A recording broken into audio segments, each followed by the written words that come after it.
America. I'm Mark Levin, and this is Life, Liberty, and Levin Saturday. Thank you for being here. You know, this constant effort by the Democratic Socialists of America, or communists, requires a constant pushback. And that's what they're going to get from me, as well as the Islamo-Nazi regime in Iran. That requires our constant attention, too. So, again, we're going to address that as well. You know, many of these Marxist elites and scholars and intellectuals and activists, they substituted Marxism for religion. Marx preached that religion is nothing but mysticism. So it is that Marxists condemn Judaism and Christianity, either openly or in the pursuit of their agenda. Yet human beings need to believe in something greater and grander than their own daily existence. Most of us turn to our faiths. For most Marxists, their faith is Marxism. And for most, they become true believers and fanatics in promoting what is their faith, Marxism. Obviously, their faith is godless. God is replaced with an ideology. Their fervor is attached to this ideology. And this ideology is man-made and therefore grossly imperfect. But in the case of Marxism, the ideology is utterly and comprehensively defective, because it not only seeks to remake society from the top down, but it also seeks to remake society through re-engineering the human individual. This is why every communist regime subjects its people, the working class. Oh, they care about the working class. They endlessly use that phrase. They subject them to horrific forms of servitude, thought control, and group identity. And always in the name of the greater good or the common cause. Working people, a future paradise where all material things are free and plentiful to the masses. Except the working people pay the price. And I want you to keep this in mind every time Mondani or one of these flunkies with the DSA or AOC or the others talk about the working class and working people. It is necessary, as Marx wrote, to start with a blank slate, reject all that has come before, remake society and remake man. Mankind must be severed from his history, from his past, from all past ties to religion and capitalism and family and so forth. That's why they trash our founders. That's why they trash our Declaration. That's why they trash our Constitution and our history, the 1619 Project and all the rest. Marx preached the destruction of all existing cultural and social norms and attachments, which are said to be evil barriers established throughout history to enslave the working class. That is, the proletariat. Again, even the nuclear family, especially the nuclear family, and the bond between parent and child must be abolished. Do you see this in our school systems? Where state schools, government schools, come between the parent and the child. That's intentional.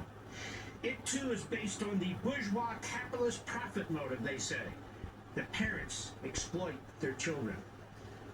Art and literature must be purged, as they are propaganda tools, we're told, for the establishment to indoctrinate the people and perpetuate the existing society and power structure.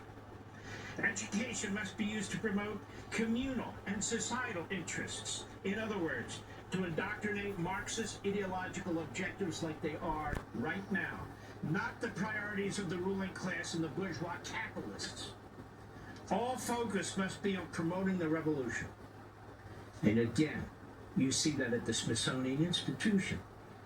You see it at the Jefferson Monticello home. You see it now throughout our national parks and so forth and so on.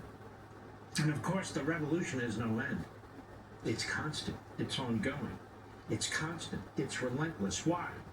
Because Marxism is a thoroughly defective ideology, and circumspection is not tolerated. The defect, you see, is you. The defect is in the people, not the ideology. The people must be forced to serve the ideology and in turn the state, which inevitably is violent, impoverished, a police state where there's no way out for the individual, no way, short of a counter-revolution, of course. Equality without liberty is slavery in one form or another. Let me repeat that. You hear them talk about equality. Equality without liberty is slavery. And what about slavery of the mind? What separates mankind from all other creatures? The ability to reason, to retain knowledge and put it to use. Experience. But for each individual, not only does none of this matter, according to the Marxists, but it is also a dangerous challenge to their ideological straitjacket. That is Marxism. The cause, the greater good, the common good, the eventual worker's paradise compels conformity, uniformity, obedience, acquiescence, and submission. Look around the world. Look at these communist regimes. That's what they're all about. They're all about to enforce a centrally planned economy. The state controls the resources, the media, and private property. Well, listen to Bernie Sanders and the rest of them. The state's power is constantly expanded and inevitably leads to totalitarian rule. Free housing, no debt, health care for all, and on and on and on. There is a massive coercion in pursuit of radical socioeconomic re-engineering. The elimination of market incentives and private property resulted in economic dislocation and stagnation, and the lack of basic goods and necessities of life, from food, housing, medical care, you name it. Well, they campaign on the opposite. Marxism is said to be the final stage of human history and existence. It's the final stage. It's the only one that has a definitive endpoint for humanity. It is said to resolve the root cause of all previous societal conflicts: class struggle. Class struggle. By abolishing private ownership of the means of production and creating a classless, stateless society, a state of permanent equality and cooperation. And the all-powerful centralized police state will simply disappear. It'll simply disappear because it will no longer be needed. Tell me, where has that ever happened? Never, and it never will. The Marxist revolutionaries never win over a majority of the population or even a plurality. It starts with a relatively small band of committed revolutionaries who eventually attract 25 to 30% of the population. China, Russia, Cuba had a basic handful of guerrillas. They exploit the imperfection of existing institutions, as all institutions are imperfect because all human beings are imperfect.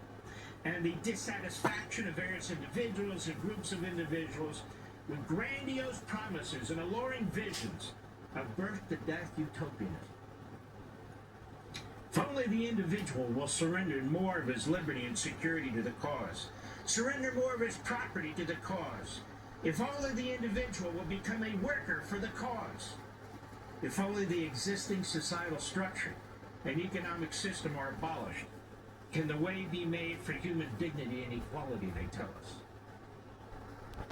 This is the ideology on which the Democratic Socialists of America, Bernie Sanders, AOC, and the Islamists, numerous other Democrats, base their politics. And like Marx and communist revolutionaries and leaders in the last over 100 years, their focus is on what they call, again, the working class, the working people.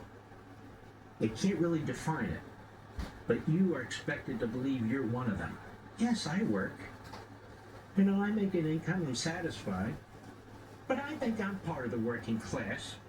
The 100 million people who died in the hands of communist regimes, from China, Russia, North Korea, Cambodia, to Cuba, Nicaragua, Venezuela, and beyond, were working people. They say they look out for the working people. They impoverish the working people. They enslave the working people. They kill the working people. Nearly 100% of those slaughtered by these communist regimes were average working people. They were starved to death, executed in large numbers, murdered because of their religions or ethnicity or political beliefs, or they were farmers and teachers and civil servants, etc. 100 million working people murdered. They don't care about the working people.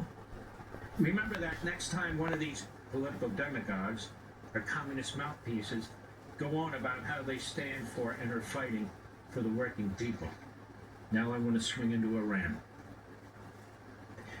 First of all, the objective: opening and keeping open the Strait of Hormuz.